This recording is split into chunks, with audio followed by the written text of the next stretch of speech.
estamos aquí iniciando, le quiero dar la bienvenida a nuestra invitada. eh, y bueno, voy a hacer como justo muy breve, ¿no? A causa también de estos retrasos técnicos. Bueno, este conversatorio versa sobre violencias y espiritualidades en América Latina y la intención de esta conversa es, bueno, desde el Centro Latinoamericano de Estudios Teológicos y Bíblicos a Distancia, hemos conformado un pequeño grupo, ¿no? De académicos, académicas y estudiantes interesados, pues, en explorar e indagar, ¿no? Sobre las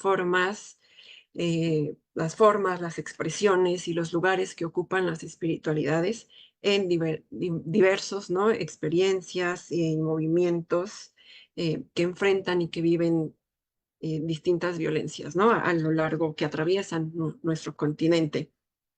Y en el marco de este proyecto que nos convoca es que hemos lanzado este conversatorio.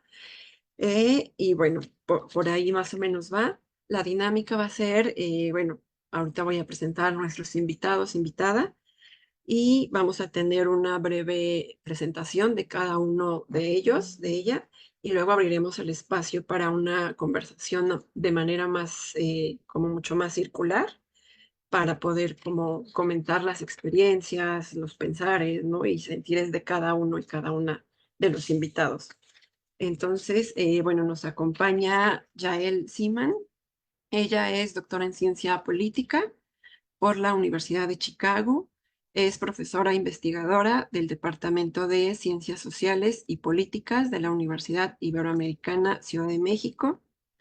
Es miembro del Sistema Nacional de Investigadores, nivel 1. Pertenece a la red UNESCO sobre la enseñanza del Holocausto y otros genocidios. Es también investigadora asociada del Centro para los Estudios Avanzados del Genocidio en la Universidad del Sur de California y es coautora del libro Víctimas Activistas en México, Movilización Social y Política en un contexto de violencia extrema y desapariciones, que va a ser publicado por Lexington Books en este otoño, que esperamos verlo pronto, Yael. Muchas gracias por aceptar la invitación y por acompañarnos. Está también Raúl con nosotras, Raúl Sibeki. Él nació y vive en Uruguay, es educador popular, escritor y periodista. Ha acompañado movimientos sociales en América Latina durante 40 años, integra el equipo de Desinformémonos y colabora también en medios como La Jornada, Gara, Sur y Brecha. Ha escrito cientos de artículos y varios libros sobre los caminares y la forma de resistir de pueblos originarios, negros y movimientos de abajo.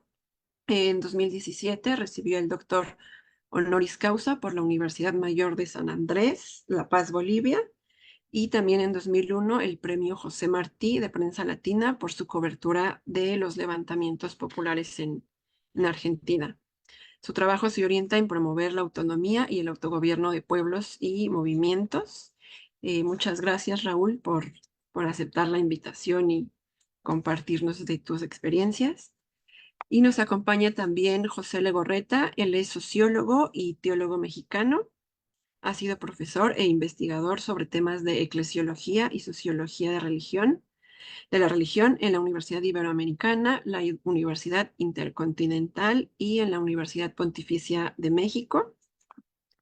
Es integrante del Consejo de CEFOR, donde se desempeña como docente e investigador, y desde 2023 integra el área académica y de investigación de Indosoc, donde coordina el proyecto conjunto entre CEFOR e Indosoc, titulado Prácticas, Creencias y Formas Emergentes de Vinculación en los colectivos de búsqueda de desaparecidos.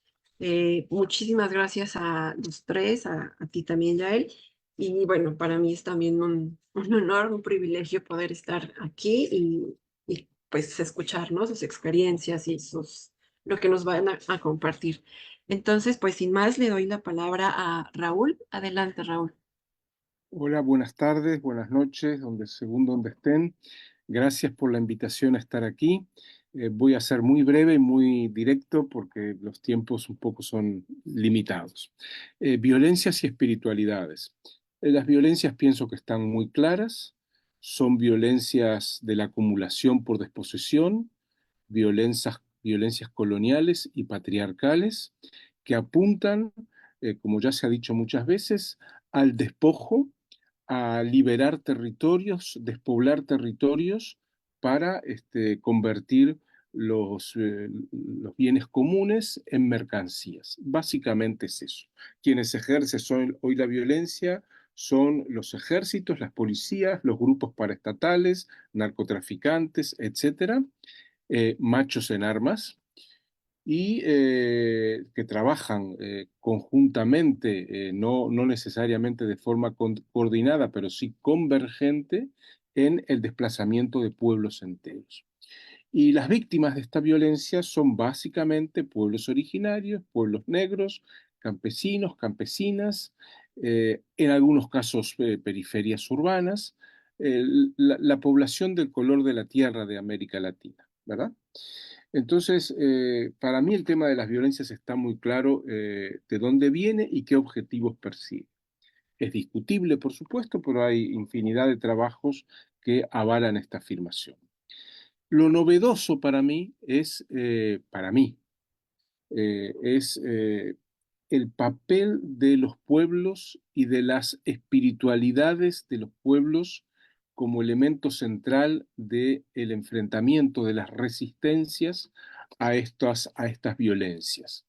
En mi trayectoria en los últimos años he estado compartiendo con pueblo garífuna de Honduras, con guaraníes de Brasil, con pueblos mayas y, y más, pero por centrarme solo en eso, y he visto cómo las prácticas de espiritualidad, que son lo común no solo es la tierra, y antes de que la tierra sea lo común, hay casas de rezos que no son iglesias, porque espiritualidades no son religiones.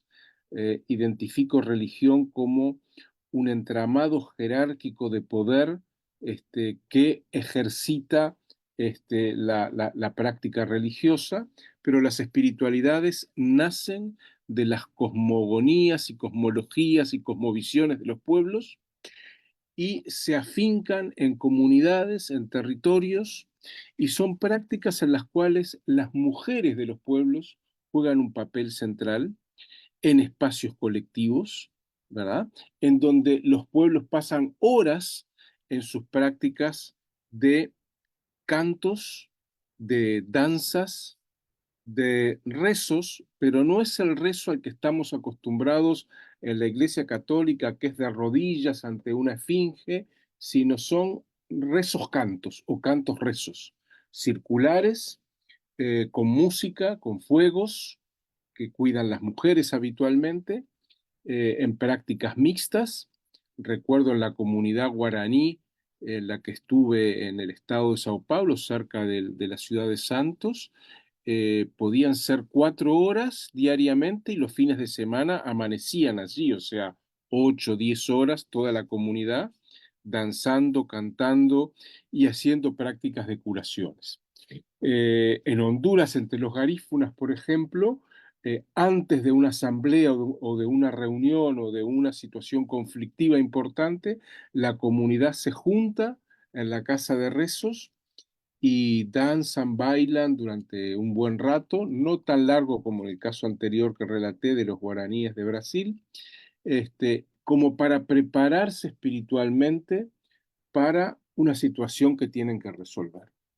Entonces, yo antes pensaba que, porque por mi formación política y teórica, que era la tierra en común la clave de la cohesión comunitaria, de la existencia de la comunidad. Hoy me doy cuenta que la espiritualidad es lo central, el compartir horas y horas en un mismo espacio-tiempo con otros y otras que se los conoce porque viven en el mismo territorio comunitario, lo que le da lo que es la argamasa y la cohesión de la comunidad. Y ahí participan, como dije, mujeres que juegan un papel central, varones, sabedores y sabedoras, personas mayores, que lo he visto mucho entre los nazas y misak del Cauca colombiano, niños y niñas, y son prácticas que están tan incrustadas en la vida cotidiana y desde tan largo tiempo que no hay un guía, no hay alguien que dirija esas prácticas, sino que van surgiendo naturalmente de un vínculo muy firme y muy sólido que tienen ellos desde hace mucho tiempo. Y me interesa resaltar prácticas comunitarias espirituales sin jerarquías, ¿verdad? Y esto me parece que es muy importante porque la jerarquía es la que estamos acostumbrados a visualizar en la religión católica y en las religiones de todo tipo que conocemos, oficiales, y aquí no, aquí hay una práctica completamente distinta que es necesario vivenciar y vivir y que es mucho más difícil poder explicar. Muchas gracias. Muchas gracias, Raúl. Nos has colocado, yo creo, sobre la mesa muchos puntos importantes, ¿no? Eh, el primero que yo rescataría es como la espiritualidad como lo común, ¿no? Lo que acumula, quizá de algún modo. Y bueno, luego toda la serie de prácticas que hay en torno a esto que acumula, que se pone en común y lo que implica, ¿no? En la cotidianidad, justamente me parece que eso es como de los elementos centrales que nos has compartido y que, bueno, tendremos ahorita oportunidad de seguir conversando al respecto. Le doy ahora la palabra a Yael, por favor, Yael, adelante. Y sí se ve la presentación, ¿verdad? Sí, Sí, nada más la quiero hacer grande, permíteme. Ay, se me mueve aquí el cursor. Listo. Sí, bueno, pues muchas gracias también por la invitación. Es un gusto estar aquí. Y bueno, como no hay mucho tiempo, voy rápido, pero efectivamente, como decías, Ameyali, bueno, esta investigación que se ha convertido en un libro que tenemos la buena noticia que va a salir ya impreso a finales de septiembre. Y bueno, es en inglés, entonces me disculpo. Pero bueno, ahí pueden ver una foto de justamente de una marcha el Día de Madres en el puerto de Veracruz, como parte de nuestro trabajo de campo. Y bueno, lo que a nosotros nos interesaba era indagar cómo a pesar de que existen estas violencias tan, digamos, generalizadas y profundas, ¿no? O ancladas en estructuras en el país, cómo explicar que hay una movilización desde abajo, ¿no? De las familias de personas desaparecidas en nuestra nación. Y para poder examinar esta pregunta, seleccionamos el caso de Veracruz. Entonces voy a hablar brevemente, intentaré hacerlo brevemente, sobre un poco, bueno, no tengo tiempo de ahondar en por qué Veracruz, pero básicamente pues como saben, ¿no? Veracruz es un estado que por una serie de características se convierte en un punto focal de estas violencias extremas, ¿no? Con elevadas tasas de homicidio, explotación económica, la ocurrencia de femicidios y cifras muy alarmantes de desapariciones, aunque no eran las más, no han sido las más elevadas, había sido superado por estados como Tamaulipas. Hasta que terminamos la investigación, la cifra que se conocía era de alrededor de 7.532 personas desaparecidas. Esto también ha generado en Veracruz que coexistan culturas locales de miedo, silencio y susurro. Y a pesar de lo anterior y por ello, digamos, lo interesante del Estado para estudiarlo es que se formaron, hoy en día hay como cerca de 40 colectivos de familias de personas desaparecidas, aunque en el momento en que terminamos la investigación eran entre 27 y 30. O sea que los colectivos han seguido creciendo, pero no necesariamente porque más familias se movilizan, sino también porque se han fragmentado. Bueno, entonces esto nos permitió analizar un contexto no estatal, pero a la vez contextos subnacionales de violencias y también de tipos de resistencias de las familias.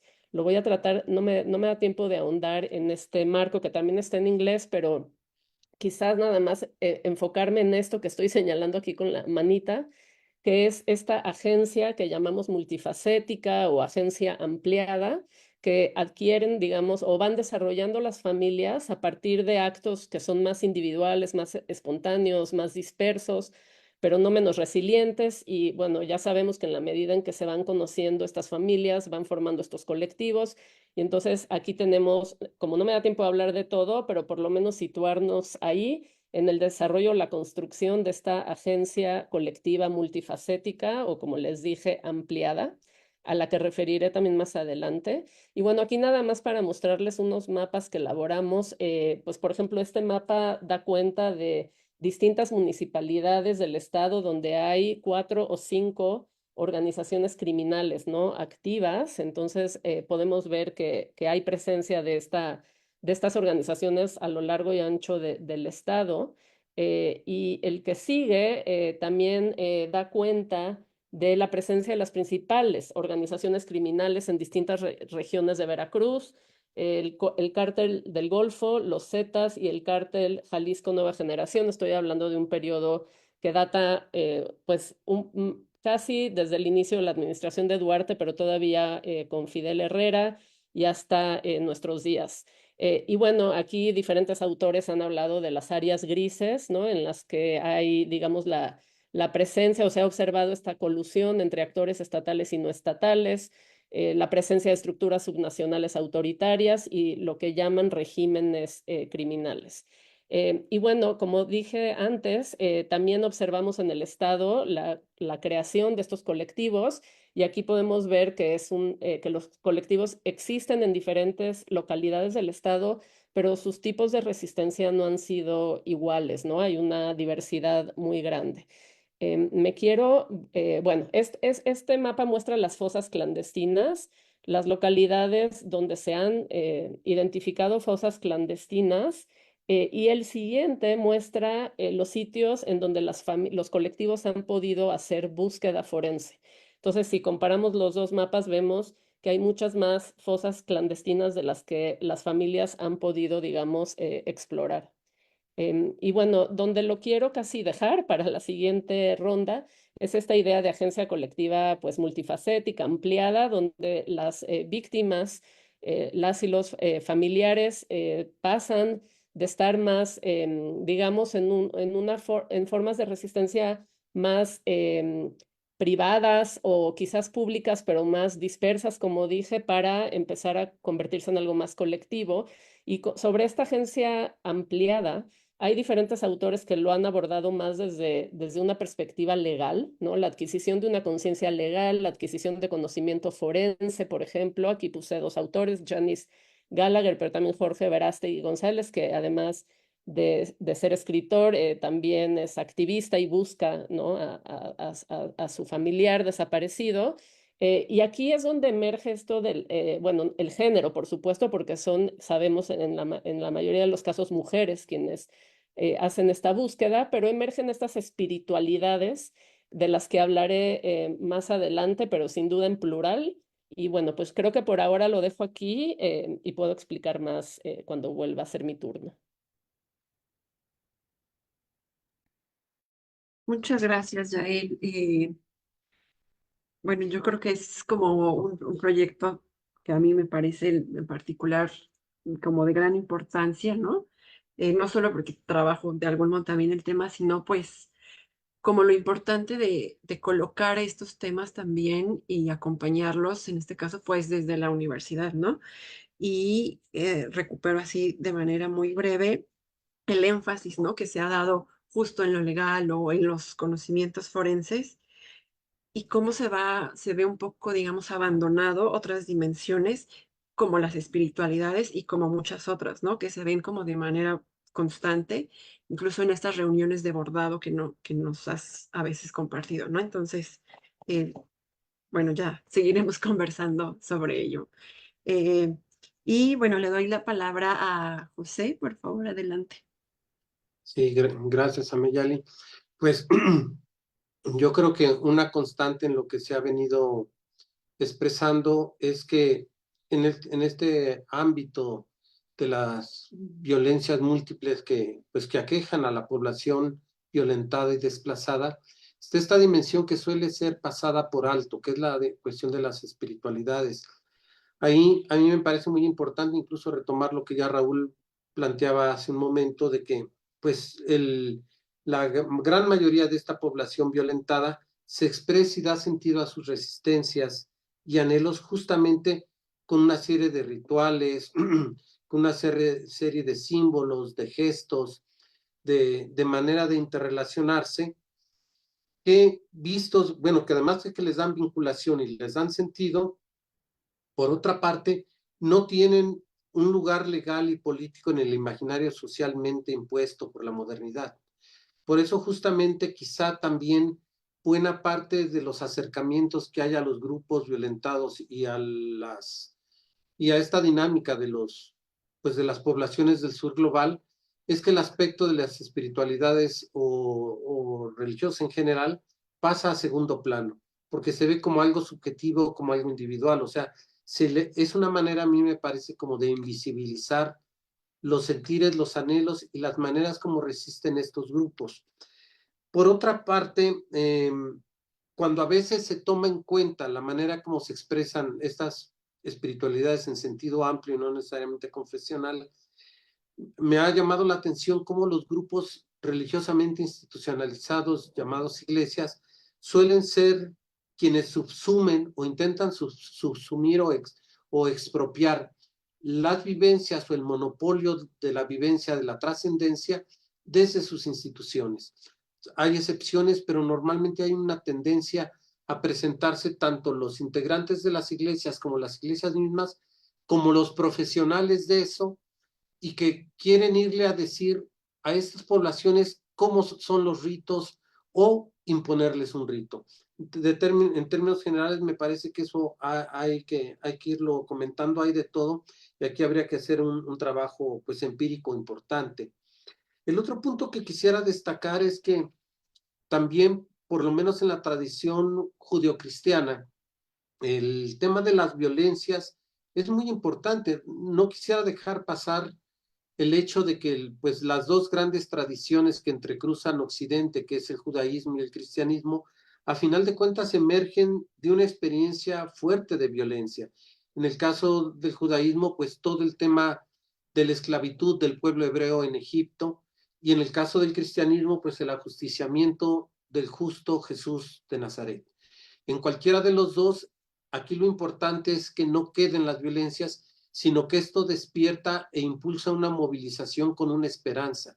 En el caso del pueblo hebreo, con lo que se va a llamar el éxodo. En el caso del movimiento cristiano, pues con toda esta experiencia multifacética y polivalente que los primeros seguidores de Jesús van a llamar la resurrección. Entonces, yo creo que eso es como muy relevante porque a final de cuentas podemos ver pues cómo se da esta articulación y esta vinculación sobre todo en las violencias como lugares y experiencias de trascendencia. Desde una perspectiva, por ejemplo, de ciertas tradiciones religiosas, en el caso del catolicismo, pues se pudiera hablar desde una tradición de que los lugares de las violencias se vuelven también como lugares teológicos o lugares epistémicos donde se manifiestan signos de la presencia o de la ausencia de Dios, de ese Dios de vida que late en situaciones de opresión y de muerte. Creo que habría que profundizar en esto y podemos irlo pues, hilvanando al hilo de la conversación como siga. Gracias, José. Igual, bueno, nada más rescatando algunos puntos, ¿no? Me parece que muchos son todos, ¿no? Son bastante importantes, pero justo como esta invisibilización, digámoslo, ¿no? De estas formas de espiritualidades, en plural, lo han señalado también ustedes, eh, cómo se presta mucha atención quizá a las formas de resistencia, pero esto pasa a segundo plano en el caso, por ejemplo, de colectivos de familias y de mujeres, ¿no? Principalmente que buscan a sus familiares desaparecidos o desaparecidas.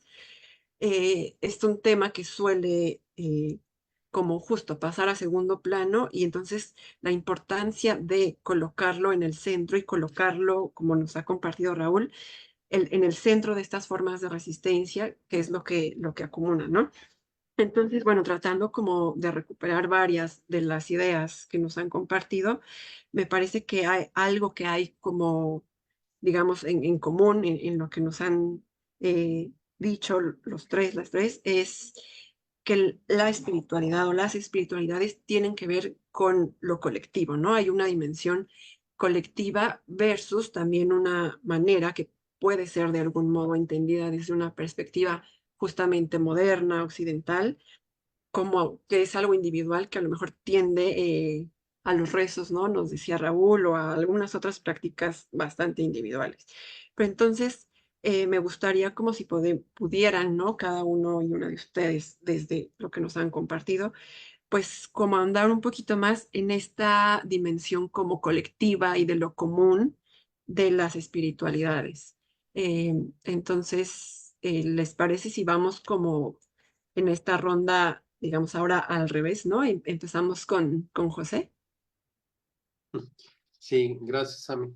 Pues a mí me parece aquí dos asuntos interesantes. En primer lugar, yo sí retomaría, y coincido totalmente con lo que dice Raúl, de que un tema son las espiritualidades y otra cosa son las religiones, ¿no? Las religiones son sistemas institucionalizados que gestionan intencionalmente como capital propio el asunto de lo religioso. Y esto, bueno, en el caso occidental, pues el fenómeno iglesia como fenómeno sociológico es un fenómeno, por cierto, único, que solamente se da en esta región y no otras. No hay tradiciones religiosas en otras partes del hemisferio, en otras culturas que tengan una institución súper especializada. Pero bueno, dejando esto, volviendo a la espiritualidad, que no es la materia prima ni los insumos de las iglesias, sino es una dimensión constante en la vivencia de los seres humanos. Yo creo que aquí lo destacable es como subrayar el tema de la dimensión interrelacional o intervinculante de las espiritualidades en los pueblos del sur global. Yo creo que esto vale destacarlo porque también hay un boom de hablar de espiritualidad, pero en un sentido individualista, personalista, de autoayuda, de autosuperación. De hecho, tenemos una serie de movimientos, pues desde aquellos que empezaron con el New Age y una serie de movimientos, de nuevos movimientos religiosos que hablan de la espiritualidad, pero justamente en este talante individualista, moderno, incluso como autoterapéutico y objetivante. Yo creo que de lo que estamos hablando justamente acá, pues no es eso.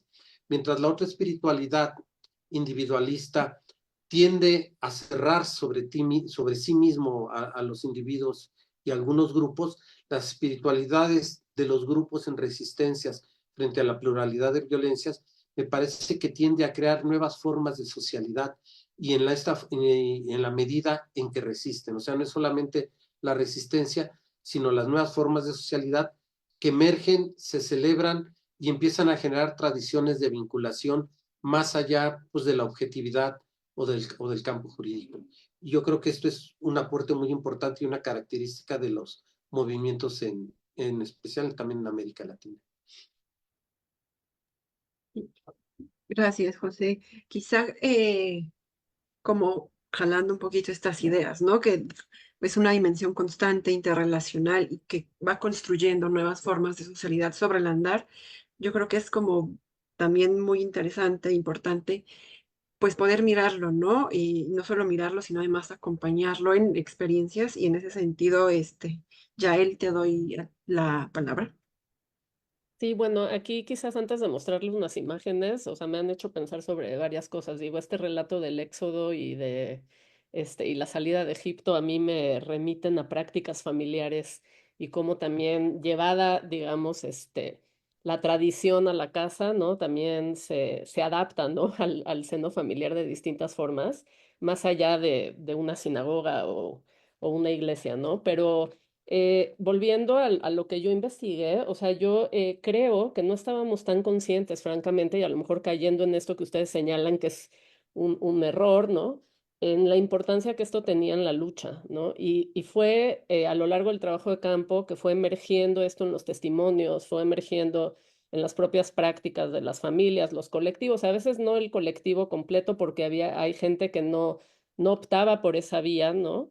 Pero sí se empezaron a articular, ¿no? También a propósito, digamos, de estos ejes múltiples espirituales.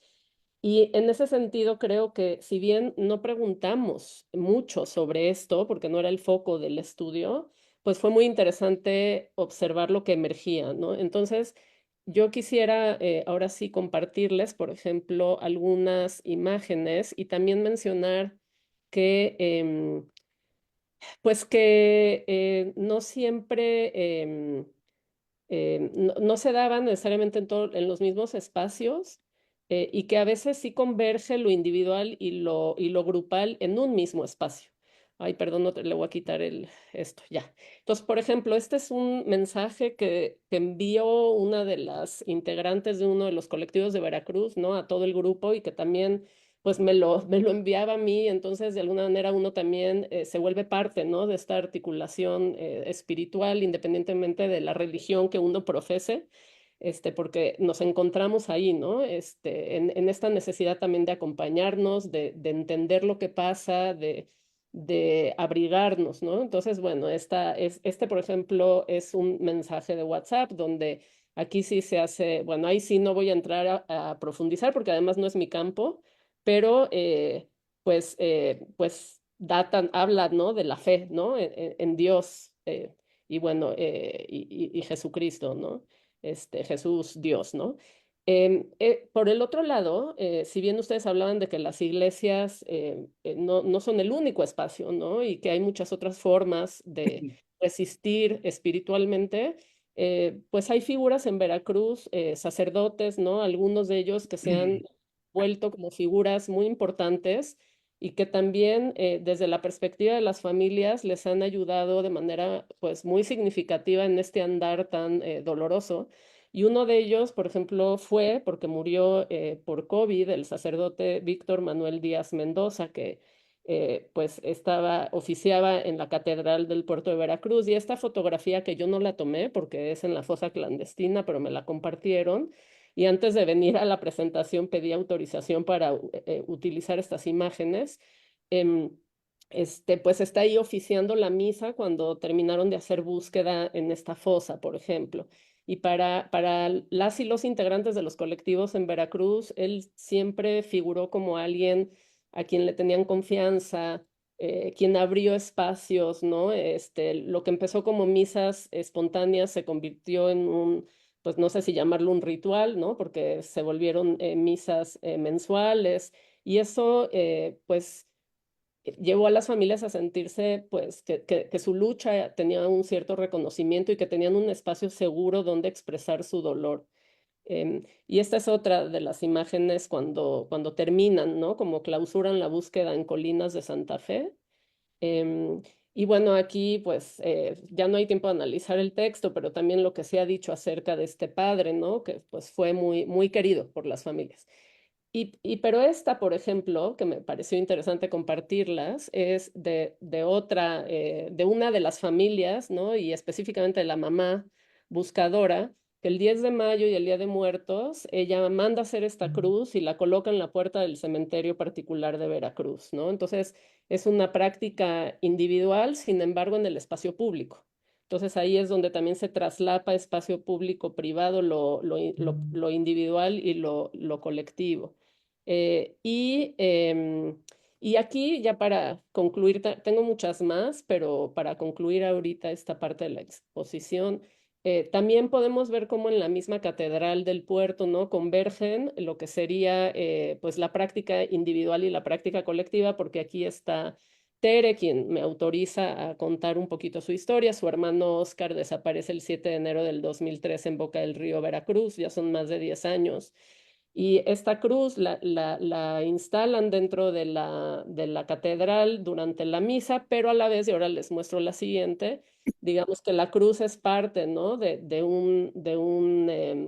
Una expresión también grupal, ¿no? De las y los colectivos en el mismo espacio, ¿no? Entonces ahí es donde coexiste, por un lado, esta búsqueda, ¿no? De una familia, pero a la vez la búsqueda de muchas familias en un espacio pues más institucional, no sé cómo llamarlo, pero bueno, aquí sí fui, ahí sí tuve oportunidad yo de asistir a las misas, ser observante, ¿no? Y participante, en fin, entonces, bueno, quizás luego haya oportunidad también de hablar de eso. Bueno, gracias. Gracias, Jael. Me parece como importante también colocar sobre la mesa como este diálogo, estos tejidos, ¿no? Entre unas prácticas, digamos, individuales que pudieran leerse como más individuales, pero quizá no lo son tanto, ¿no? Y que se encuentran pues con lo colectivo, lo grupal. Bueno, te doy la palabra, Raúl. Yo no sé si se ve la imagen que estoy compartiendo. Sí, Sí se ve. Bueno, esto es una casa de reza en Dourados, que es un municipio de Mato Grosso do Sul, en Brasil, una zona disputada. El Estado reconoce que es un territorio indígena, pero los agricultores y ganaderos no. Y esta casa de reza ha sido quemada y esta es una reconstrucción.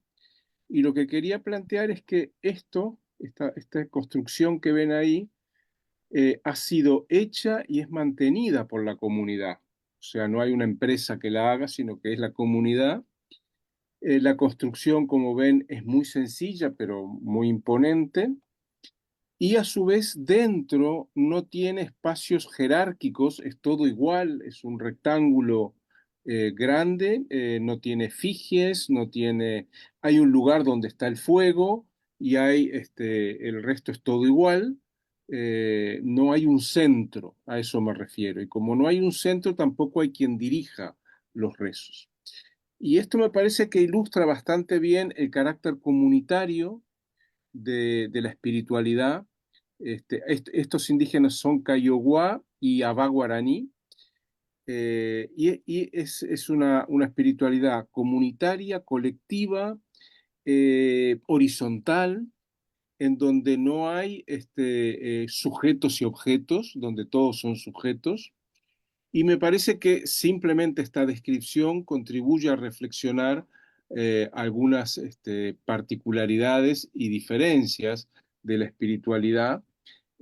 Tampoco hay un horario donde se empiece lo colectivo, sino que lo que hay es eso, un espacio común construido y sostenido comunitariamente, en donde la espiritualidad y donde la comunidad pasa horas y horas al día. gracias, Raúl.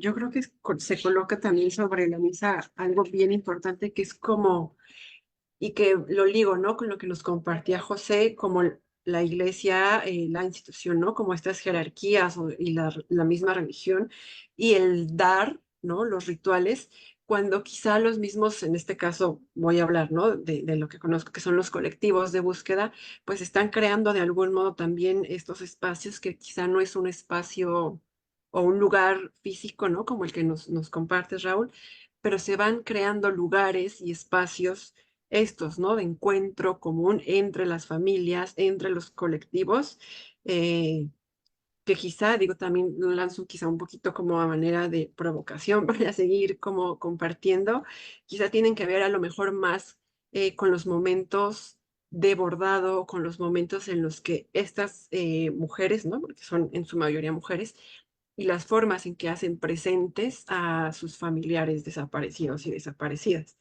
Entonces, bueno, por ahí. Y también creo que algo que han colocado de algún modo, ¿no? Los tres sobre la mesa es como esta relación entre el contexto de violencias y las espiritualidades, el lugar de las espiritualidades en estos contextos. Entonces, mi pregunta sería como, porque de pronto pareciera, ¿no? Yo no creo que sea así, pero de pronto una lee textos y pareciera que son las violencias las que detonan, ¿no? Las espiritualidades. Yo creo que no es así, me parece que es mucho más complejo, pero ¿cómo mirar entonces, ¿no? Esta relación entre los contextos de violencias y el lugar que tienen las espiritualidades en estos contextos? Eh, si quieres empezar, Raúl, por favor. Yo creo que la espiritualidad originaria y tal vez afro, eh, o popular, lo que permite es rehuir el binarismo de los antagonismos, ¿verdad? Es lo que permite superar las simetrías, ¿verdad? En la historia de Guatemala reciente, de Chiapas actual, tenemos que hay una violencia de arriba, por decirlo de alguna forma, una violencia del capital, del sistema, y la tradición de quienes se oponen y resisten a esa violencia era y sigue siendo oponer a la violencia de arriba a la violencia de abajo, o sea, la simetría, ¿verdad? Lo que pasó en Guatemala con 200.000 muertos y en tantos otros lugares. Lo que permiten las espiritualidades originarias es salir de ese binarismo, ¿verdad?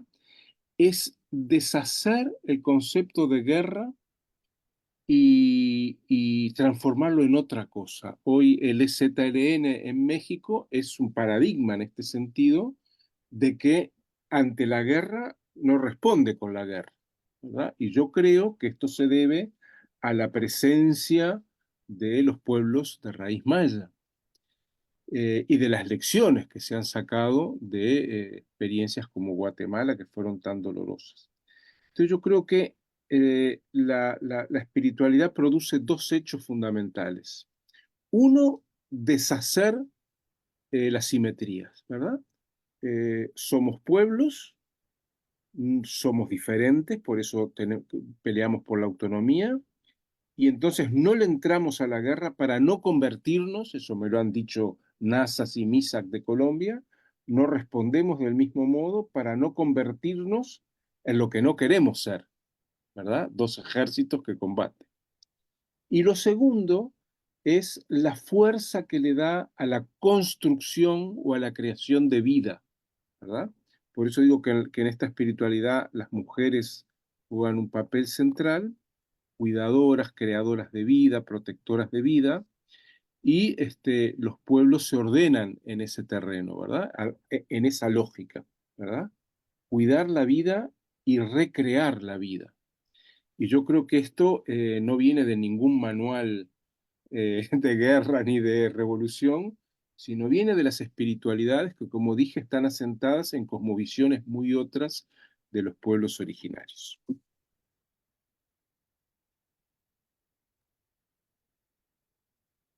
Gracias, Raúl. Le voy a dar la palabra a Yael para irnos así de corriente y luego recupero.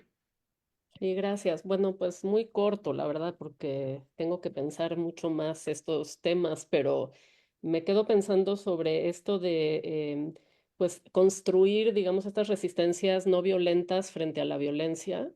Y creo que en el caso, o sea, el contexto y el momento que yo he estudiado en México, también he escuchado, pero creo que proviene de otras fuentes, y eso es lo que me falta todavía conocer más. O sea, no viene como los pueblos originarios que viene en colectivo, digamos, comparten eso, porque aquí tenemos familias que no se conocían y de pronto se unen en esta lucha común, pero sí he escuchado en sus narrativas, nosotras hemos vivido mucha violencia, lo menos que queremos es crearla, ¿no? O perpetuarla. Entonces lanzan esta lucha que no es violenta. Ahora, ¿cuáles son además de su experiencia, si algo de las espiritualidades, digamos, nutren esta construcción de agencia pacífica? No lo sé en qué medida es eso o en qué medida, vamos, digamos, no sé en qué medida se conjuga la espiritualidad o las espiritualidades con la experiencia y la necesidad de evitar que esto se repita o que le ocurra a alguien más, ¿no? Entonces, bueno, me queda eso por explorarlo, digamos, empíricamente. No estoy segura, vamos. Y además he visto muchas espiritualidades, es cierto, o sea, no todo se ancla en la iglesia o en la religión o en la fe religiosa. Por ejemplo, ha habido no casos en los que es un texto filosófico o un modelo humanitario, ¿no? O el que inspira, digamos, el construir prácticas y narrativas no violentas y no necesariamente la fe en Dios, por ejemplo, ¿no? O el sentirse seguras en un espacio como la iglesia o un santuario, sino que hay otras formas, ¿no? Y otras fuentes. Entonces, pero bueno, como dije, a mí me ha quedado subestudiado, entonces me queda por delante una tarea importante que hacer. Muchas gracias, Yael. José, por favor. Bueno, escuchando todo esto, me siento un poco abrumado por todas las ventanas que se abren de reflexión, de investigación y de trabajo de campo, ¿no? Que hace falta acercarse con esta nueva sensibilidad, porque algo que se decía hace rato y me parece importante es que pese a no tener como objetivo ver el tema de las espiritualidades, se encuentran con estas prácticas, con estos sentidos, con estos sentires de los colectivos y de las personas. Entonces, este es un hecho importante, porque incluso revisando cierta bibliografía es interesante cómo en otros estudios, cuando se encuentran con eso, lo que hace es que lo desplazan como un objeto no relevante, como una dimensión pues secundaria. Entonces, eso me parece importante. Otra línea que también quisiera aquí reflexionar, ahora que estábamos viendo esto justamente de violencias y espiritualidad, recordaba un poco ciertas tradiciones en Occidente, sobre todo, pues que provienen ya de la última parte de la Edad Media y el Renacimiento, donde se habla de que el encuentro con lo trascendente se da viendo las maravillas de lo creado, ¿no? Y aquí justamente es la inversa. O sea, es una espiritualidad que surge, pues algo que la llamada teología de la liberación en América Latina ya lo señalaba, ¿no? Encontrar a Dios o la trascendencia en sentido amplio desde el reverso de la historia. Y esto es como muy interesante. O sea, aquí hay todo un campo y es pues todo un tema pues que lleva a reflexionar, ¿no? Un poco retomando también estas intuiciones de esta teología que menciono, pues que justamente se cuestionaba, ¿no? ¿Cómo podemos creer en un Dios de vida en una situación de opresión y de muerte? Eso puede sonar como un eslogan simplemente religioso, pero pues yo pensando justamente en este tema que nos está exponiendo Yael y que tú nos has hecho mención también, Ameyal, y que Raúl en otros contextos también lo está mencionando, es que a final de cuentas las situaciones de violencia que se viven conllevan a prácticas y a búsquedas de la vida. O sea, a final de cuentas, en el caso de los desaparecidos, la gente no está buscando a muertos necesariamente, está buscando a sus familiares. O sea, lo tematiza y lo narra como encontrar a su papá, a su hermano y demás. O sea, buscan entre los muertos a quien tienen la experiencia de que está vivo. Y que este tipo de sentido y de narrativa guarda una cercanía pues interesante con todo este tema cristiano pues de la llamada resurrección, ¿no? Me parece que es un tema que por ahí puede dar mucho. El otro tema que también me parece que da bastante es esto que se estaba mencionando, bueno, que veía por un lado lo que planteaba ya él en las diapositivas que nos compartía, como otras, y es que la gente está como que recurre a una especie de repositorios que nos han llegado por la tradición. Esos repositorios son las iglesias, las tradiciones religiosas. Y aquí pues me suena mucho esto que decía este francés Michel de Certeau, que decía que el cristianismo no es un cuerpo, sino es un corpus.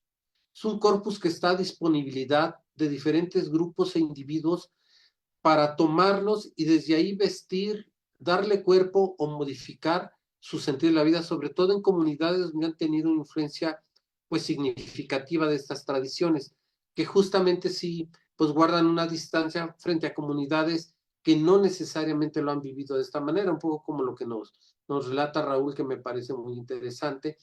Y por otra parte, pues hay tradiciones donde se conjuntan unas con otras. Estoy pensando justamente en el movimiento zapatista. Por un lado, pues sí está como todo vamos a llamarlo metafóricamente, este ADN maya que está ahí de esta tradición, pero por otra parte, esto hace simbiosis con una tradición cristiano-católico liberadora que se dio en la región de los Altos de Chiapas con Samuel Ruiz y la teología de la liberación, ¿no? Con la preparación de catequistas y demás, que veían y trataban justamente de luchar por una liberación de su situación de violencia desde una perspectiva de fe.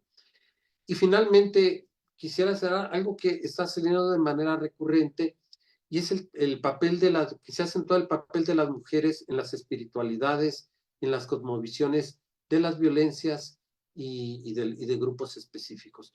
Yo creo que aquí hay todo un tema que ya ha sido pues transitado por algunas miradas, sobre todo de movimientos e investigaciones con esta perspectiva feminista en sentido amplio, pero pues que suele ser todo un reto, en la gran mayoría, por lo menos en las tradiciones cristianas occidentales, pues suelen ser bastante patriarcales en muchos sentidos, y por lo mismo yo diría bastante jerárquicas, ¿no? Que en los orígenes del cristianismo, dicho sea de paso, pues no fue así, no fue así. Pero bueno, simplemente lo que intento señalar aquí son como, me parece que ventanas que se abren para proseguir la discusión y la investigación.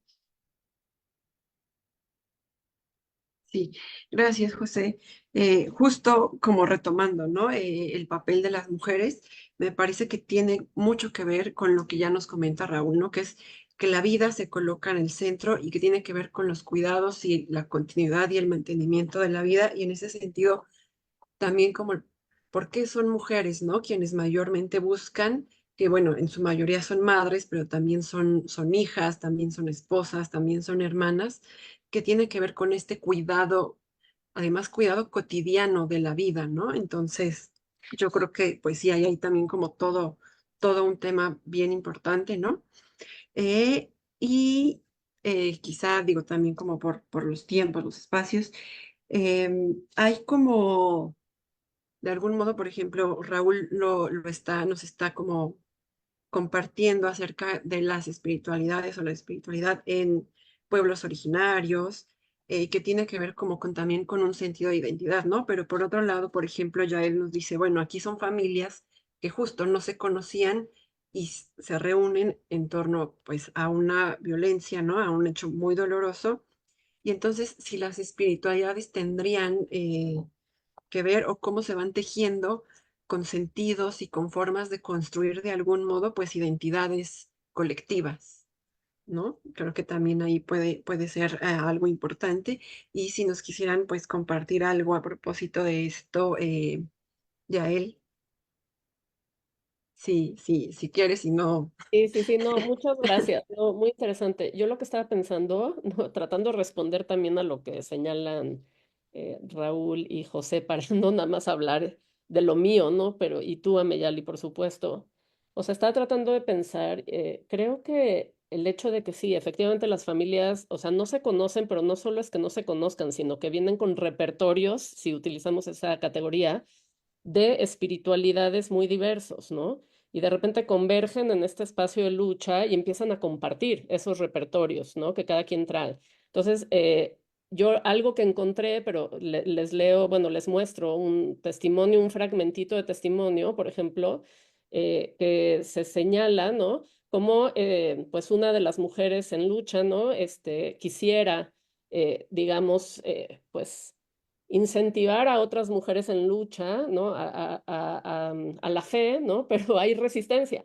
Y esto me recuerda a mí de manera, no sé, inevitable también las preguntas que se hacía la gente que estaba en un campo de concentración, ¿no? ¿Dónde está Dios, ¿no? Por qué si Dios me ama no está aquí, ¿no? O sea, y son algunas de las preguntas que ella comunica que otras madres o hermanas o hijas, etcétera, se formulan. Entonces ella dice, ¿no? Yo sabía que sola no tendría fuerza. Como parte de mis creencias religiosas, yo dije, Dios me ayudará.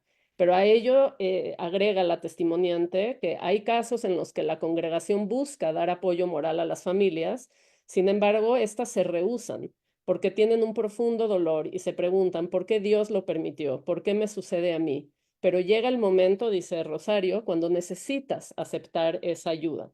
Entonces, bueno, se los quería compartir porque de nuevo, o sea, he visto también en diferentes espacios en los que dialogan cómo no necesariamente están de acuerdo a propósito, por ejemplo, de ir a la misa, ¿no? A la iglesia, o alguien que propone una vía alternativa, ¿no? Pero a lo mejor es más periférica a la lucha porque no es lo institucional, no sé, pero entonces de nuevo convergen ahí todos estos repertorios espirituales que también las personas traen, ¿no? Consigo.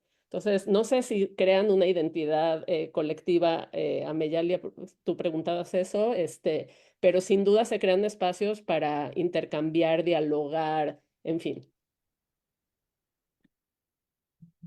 Ay, gracias, Yael. Digo, voy a como comentar algo bien breve porque justo, ¿no? Me resuena mucho pues las historias que a mí me van compartiendo algunas de ellas, ¿no? Que tiene que ver también pues como un poco con esta culpa y este enojo con Dios y por qué. Pero luego me parece que el encuentro colectivo, un poco por lo que ellas me van narrando, es lo que va de algún modo reconfigurando, ¿no? Y lo que una de ellas, por ejemplo, me comparte es, pues si a mí me enseñaron que Dios está en todas partes, pues está aquí en mi lucha y buscando a mi hijo, ¿no? Entonces, me parece como bien importante eso. Raúl, te doy la palabra. Yo creo que cuando se crea un sentido colectivo comunitario, el compartir los dolores, la defensa de la vida, la búsqueda de los hijos e hijas, la defensa de la madre tierra, son elementos centrales en la configuración de esa identidad colectivo comunitaria. No, y esto es importante tenerlo en cuenta, no son aspectos ideológicos, no son aspectos religiosos, que son ideológicos también, son el compartir dolores, el compartir vivencias, el compartir espacio-tiempos durante un periodo de tiempo, lo que genera esa identidad. Y son vínculos fuertes, cara a cara, no institucionales, no Ujú. jerárquicos, son vínculos de proximidad. Por eso digo compartir espacio-tiempos durante un periodo determinado, que es lo que genera esa comunidad. Gracias, Raúl. Igual también como bien breve, me parece como también bien importante colocar este sentido comunitario, quizá de identidad, pues en los espacios que van compartidos, ¿no? Por eso hace ratito, por ejemplo, mencionaba, ¿no? Quizá estos espacios de bordado colectivo, incluso el acompañarse, por ejemplo, a fiscalías, las mismas búsquedas en campo, el estar ahí, ¿no?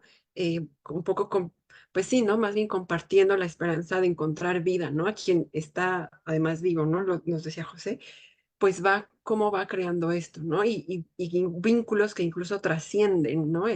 Bueno, testimonios y narraciones, pues hay un montón, ¿no? Que igual me han compartido, pero mm, gracias, Raúl, por colocarnos esto al centro. Y José, te doy la palabra. Sí, digo, hay un aspecto aquí, digo, retomando un poco la pregunta de provocación que nos hacías para esta ronda, que es el tema de las identidades colectivas. Yo creo que, digo, hay un fenómeno nuevo en esto de la expresión del acomunamiento, vamos a llamarse un neologismo, porque no existe como tal, de acomunar, pero dado por la espiritualidad desde situaciones de dolor y de violencia. Yo creo que eso es algo muy propio, tengo la impresión, porque tampoco es algo de lo que tenga como muchos elementos, más bien lo intuyo, como de los sectores realmente que sufren y que son desplazados, descartados o ignorados. Porque recuerdo, por ejemplo, en una serie de reflexiones que hay sobre la comunidad, por ejemplo, en el caso europeo, ¿no? Por ahí de los años 80, 90 del siglo pasado, hay un boom de reflexiones sobre la comunidad, ¿no? En filósofos de diversos tipos, ¿no? Jean-Luc Nancy, Sachot, etcétera. Y ellos dicen, frente al horror de lo que fue Auschwitz, de lo que fue la Segunda Guerra Mundial, no hay sentido. Entonces, lo que nos acumula no es lo que tenemos en común, sino justamente lo que nos acumula es lo que nos diferencia y lo que nos distancia. Entonces, a final de cuentas, ellos están planteando, por lo menos estos pensadores, de que lo que acumula es justamente aquello que no tienen en común. Y a final de cuentas se vuelve un tipo de comunidad como aritmética, ¿no?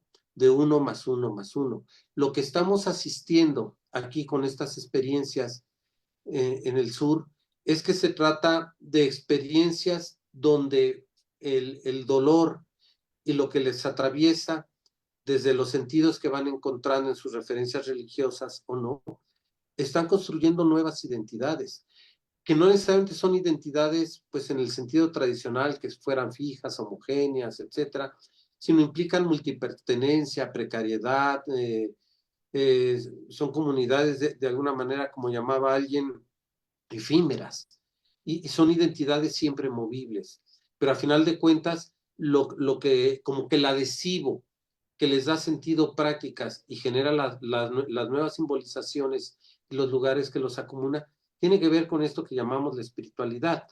A mí, digo, algo que queda, yo creo que aquí es, entonces, ¿qué estamos entendiendo por espiritualidad?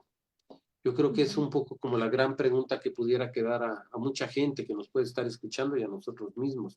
A mí, en este sentido, me llama mucho la atención, no, la temática no por una curiosidad semántica o arqueológica, sino porque cualquier búsqueda que hace uno de espiritualidad necesariamente remite a tradiciones religiosas, que es entendible, es un lugar natural, pero aquí también lo destacable es cómo este lenguaje cada vez se hace más presente en muchos otros espacios no necesariamente llamados religiosos, ¿no?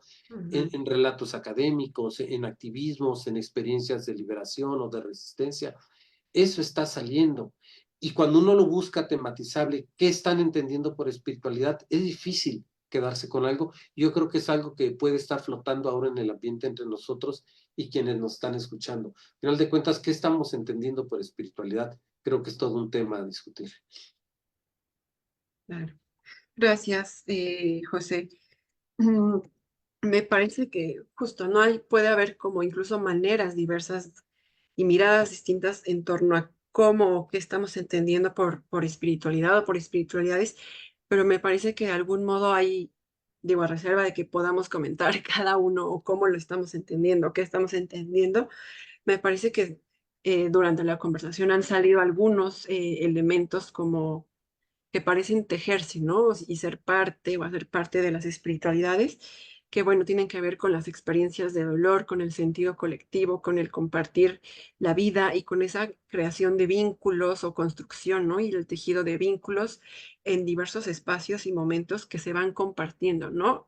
En la vida cotidiana, en algunos espacios como pues como pueblos originarios, por ejemplo, pero también espacios, tiempos, digamos, como más movibles, más itinerantes, quizá, en el caso de colectivos de búsqueda, ¿no? Entonces me parece que hay algunos elementos que se van, digamos, como colocando para no tener me parece que tampoco, o no lo sé, ¿no? Como tener una definición o un constructo fijo de las espiritualidades, pero sí que hay elementos que van como dándonos cuenta, ¿no? De a qué nos estamos refiriendo. Yo colocaría, por ejemplo, quizá también la memoria como parte, ¿no? De las espiritualidades o las memorias colectivas. Me parece que pudieran ser, pero bueno, ya también debido como al tiempo, pues nada más si pudiéramos cerrar de manera muy breve con un comentario chiquitito cada uno y cada una. Entonces, José, por favor. Sí. Gracias, Ami. Pues sí, yo creo que aquí el tema, pues da para mucho. Yo creo que aquí lo interesante es que queda visibilizado, que hay esta dimensión que es importante. Yo creo que este enfoque predominante en nuestros ambientes, sobre todo académicos, que son bastante, pues, racionales, entre comillas, suelen descartar como estas otras dimensiones.